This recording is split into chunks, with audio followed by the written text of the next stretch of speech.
శివుడిలోని శికారం, వాళ్ళలోని వకారం, Jesus లోని జికారం కలగలిపిన ఆకారం రా ఒకప్పుడు. ఇప్పుడు శివశంకర్ గురువు గారిని విడిచిపెట్టు.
ఎవరు మీరు? నువ్వు ఇష్టపడేవాణ్ణి. అది నాకు తెలుసు. నేను అడిగేది మీ గతం గురించి. మళ్ళీ రానిది, మనకి కలిగినది గతం. దాన్ని మర్చిపోవడమే మంచిది. లేదు, మిమ్మల్ని కావాలనుకునేదాన్ని కనుక మీ గతం నేను తెలుసుకోవాలి. మీరు చేసిన సాహసం చూస్తుంటే మీరు సామాన్యులు కాదని తెలుస్తోంది. సెక్యూరిటీ వాళ్ళు కూడా తెగించలేనంతగా ప్రాణాలకి తెగించి మీరు గురువుని కాపాడారంటే గతంలో ఖచ్చితంగా మామూలు మనిషి అయి ఉండరు. రక్తంలో ఆవేశం, ఊపిరిలో సాహసం, గుండెలో ధైర్యం ఉన్నవారే ఉండి తీరాలి. అజ్ఞాతవాసంలో అర్జునుడిలా బతుకుతున్న మీరెవరు? మీ చరిత్ర ఏమిటి చెప్పండి శివశంకర్జీ.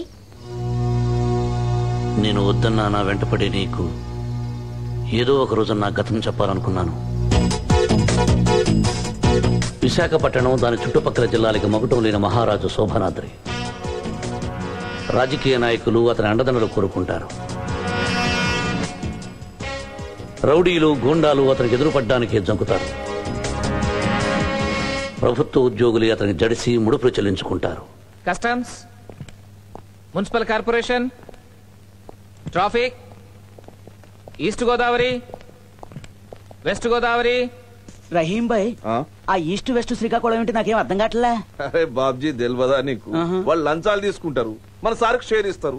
మన సార్ పెద్దోడు, వాళ్ళు చిన్నోళ్ళు. శోభనాథుడి గారు, ఎలక్షన్లు అయిపోయాయి. హైకమాండ్ తో మాట్లాడి మంత్రి పదవి ఇప్పిస్తే. ఎలక్షన్, సెలక్షన్, కలెక్షన్, మీ రాజకీయ నాయకులు ఈ మూడింటి కోసం కుక్కల్లా ఎదురు చూస్తుంటారు. ముందు ఎలక్షన్, తర్వాత మంత్రి పదవికి సెలక్షన్.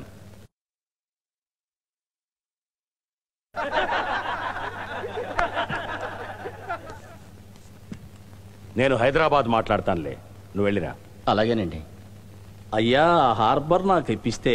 అది హార్బర్ అయ్యా, బార్బర్ షాప్ కాదు నీకు ఇప్పించడానికి. పెద్దవారు మీరు వేళాకోళం ఆడితే చిన్నవాణ్ణి నేను తట్టుకోగలనా బాబు? అది కాదయ్యా, ఇప్పుడు స్మగ్లింగ్ చేస్తున్న శంకర్ లాల్ నాకు 50% ఇస్తున్నాడు. నేను 60 ఇస్తాను. ఆలోచించి చెబుతాను.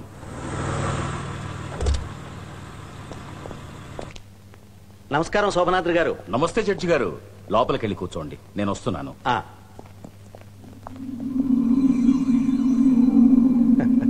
ఇతనెవరు?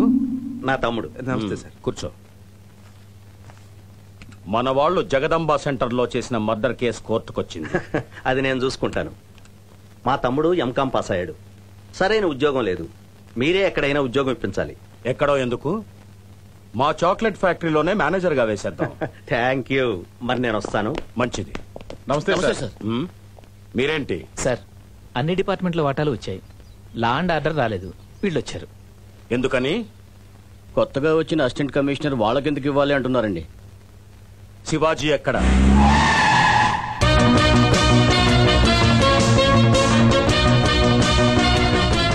సార్ సార్ సార్ పర్మిషన్ లేకుండా లోపల పంపిస్తే ఆయన మా మీద వస్తారు సార్. పని అడుక్కోవడానికి వచ్చిన వాడికి రా పర్మిషన్, పని పట్టడానికి వచ్చిన వాడికి కాదు. సార్ పిల్లం గెలవాళ్ళం, మీరు వెళ్ళండి సార్.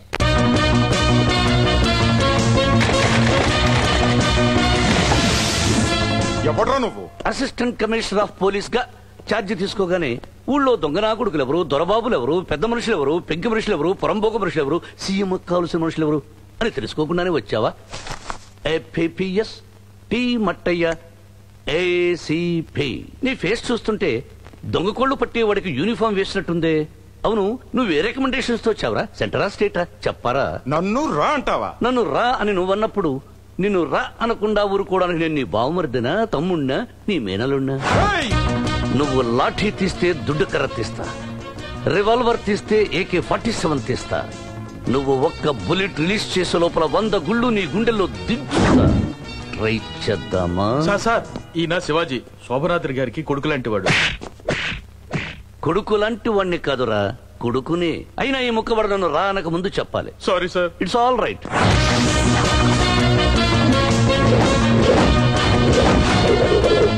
అసలు పాయింట్కి వద్దాం.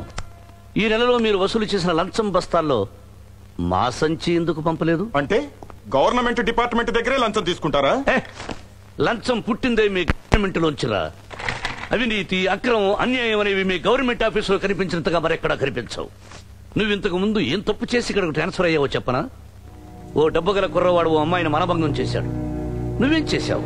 ఆ అమ్మాయి వ్యభిచారి, తనే మదం ఎక్కి బెడ్డెక్కింది అని కేసును మాఫీ చేశావు. నేను ఇంకా ఫినిష్ చేయకుండా నువ్వు మధ్యలో దూరకు. ఓ మంత్రిగాడి కొడుకు మర్డర్ చేశాడు. నువ్వు ప్రమోషన్ కోసం ఆ కేసును మసిబూసి మారేడుకాయ చేశావు. పోలీస్ అనే పదానికి అర్థం లేకుండా చేశావు. అవును, పోలీస్ అనే పదానికి అర్థం తెలుసారా నీకు? టెన్షన్ పడకు, డెఫినెట్ గా తెలియదు. రికమెండేషన్ తో వచ్చినవాడే కదా, చెప్తాను రాసుకో. P అంటే ప్రొటెక్షన్, O అంటే ఆఫ్, L అంటే లీగల్, I అంటే ఇంటర్నల్, C అంటే సివిల్, E అంటే establishment. Protection of legal, internal, civil, establishment. అదేంటి నోరాలా తెరిచావు? ఈగలు దొరుకుతాయి, మూసుకో. చూడు ఏసీపీ, వసూళ్లు మేమే చేస్తుంటే మీ పోలీసులు మా డాడీ దగ్గరకు వచ్చి, అయ్యా మాకు మందు లేదు, మంచిగా లేదు అంటే మా డాడీ మీ మీద దయదలిచి వసూళ్లు మీరు చేయండి, వాటాలు మాకు పంపండి అన్నారు. దానికోసం నేను వచ్చా. ఇచ్చే, తొందరగా వెళ్ళాలి. ఇప్పుడు నేను ఇవ్వనంటే పిచ్చి కుక్కను కొట్టినట్టు కొట్టి తీసుకెళ్తాను.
శివాజీ ఆగు. ఒక్క క్షణం ఆలస్యంగా రావాల్సింది డాడీ. సార్ ఆయనే శోభనాద్రి గారు. అడవిలో అగ్గిపుల్ల గీయడం ఎంత తప్పు, శివాజీని రెచ్చగొట్టడం కూడా అంతే తప్పు. ఈ క్షణంలో నిన్ను చంపితే ఆపేవాడు అడిగేనాథుడు ఎవడూ లేడు. మీ పోలీసులు కూడా సాక్ష్యం చెప్పరు. అర్థమైందా? అర్థమైంది సార్. మీ వాటా ఇప్పుడే పంపిస్తాను. గుడ్. ఇంకెప్పుడు నాకు ఫేస్ టు ఫేస్ ఎదురు రావద్దు. ఎందుకో చెప్పనా? మనిషిని బట్టి చెయ్యి కలుపుతా, మాటను బట్టి చెయ్యి లేపుతా. తేడా వస్తే మెడ విరిచేస్తా. అమిరాజనా ఆ శివాజీ దెబ్బకి కొత్త ఏసీపీ కూడా వాళ్ళకి వాటా పంపించేశాడనా? నాకు తెలిసిన విషయమే మళ్ళీ మళ్ళీ చెప్తే నాకు చెడ్డ చిరాకని తెలుసు కదా. ఏదో పెద్ద శుభవార్త మోసుకొచ్చినట్టు ఎగసుకొచ్చావు, చచ్చావు. ఆ శివాజీ ఉన్నంత కాలం శోభనాద్రి గారిదే పై చేయవుతుంది. ఈ ఆలస్యం కాకుండా అనుకున్నది చేసేయాలి. ఈ రోజు రాత్రికే చేసేయాలి. బాబ్జీ. బాబు, హేమాద్రి ఉదయం నుంచి కనిపించడం లేదేంటి? హేమాద్రి బాబు మనసు బాలేదు, రెస్ట్ తీసుకుంటున్నా, డిస్టర్బ్ చేయొద్దన్నారండి. ఎండాకాలంలో వాన భలే సుఖంగా ఉంటుంది, వానాకాలంలో మంట భలే సుఖంగా ఉంటుంది. ఏ కాలంలోనైనా పక్కలో పిల్ల యమ సుఖంగా ఉంటుంది. ఏమంటావే? నువ్వు సుఖపడమే కాదు, నీతో కలిసిన ఏ ఆడదానికైనా బోలెడు సుఖాన్ని ఇస్తావు.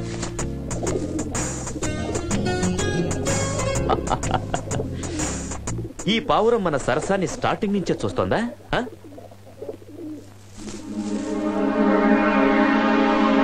ఏంటి బాబు, ఏం చేస్తున్నారు దాన్ని? మనం చేసిన ఏ పనికైనా సాక్ష్యం ఉండకూడదు. అది పిట్టే కదా. పిట్ట మనిషా అని కాదు, చూసిన ఏ కళ్ళైనా పర్మనెంట్ గా మూతలు పడిపోవాలి.